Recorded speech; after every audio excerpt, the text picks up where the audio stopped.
ଆଜି ସକାଳୁ ସକାଳୁ କ୍ଷୀରି ଆଉ ପରଟା କାହିଁକି କଲି ଚାଲନ୍ତୁ ଭିଡ଼ିଓଟା ଦେଖିବା। ତ ହ୍ୟାଲୋ ଫ୍ରେଣ୍ଡସ୍, ନମସ୍ତେ, ଜୟ ଜଗନ୍ନାଥ।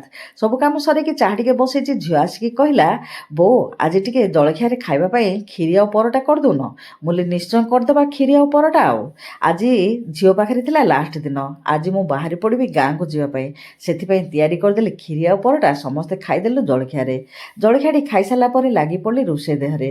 ଆଜି ରୋଷେଇରେ କରିଦେଲି ପଣସ ପିଠଉ ଭଜା, ପନିର ଆଳୁର ତରକାରୀ।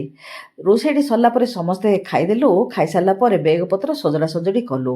ଆପଣମାନଙ୍କୁ ତ ଦେଖେଇଥିଲି ପୁଳେ ଫୁଲ ଗଛ କିଣିଥିଲି, ତାକୁ ଟିକେ ବନ୍ଧାବନ୍ଧି କରି ବାହାରି ପଡ଼ିଲୁ ବସ୍ଷ୍ଟାଣ୍ଡକୁ।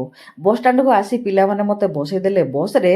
ତାଙ୍କେ ପଳେଇଗଲେ ଘରକୁ। ମୁଁ କଟକକୁ ବାଏ ବାଏ କରି ବସି ପଡ଼ିଲି ବ୍ରହ୍ମପୁର ବସ୍ରେ ବ୍ରହ୍ମପୁର ଆସିବା ପାଇଁ। ଆପଣମାନେ ଯଦି ଭିଡ଼ିଓକୁ ଦେଖିଛନ୍ତି ଏଯାଏଁ ଚ୍ୟାନେଲକୁ ସବସ୍କ୍ରାଇବ୍ କରିନାହାନ୍ତି ତାହେଲେ ସବସ୍କ୍ରାଇବ୍ କରି ରଖନ୍ତୁ। ମୁଁ ଗାଁକୁ ଗଲେ ଟେରେସ୍ ଗାର୍ଡ଼େନ୍ ଆଉ ଟେରେସ୍ କିଚେନ୍ର ଭିଡ଼ିଓ ଆପଣମାନଙ୍କୁ ଦେବି।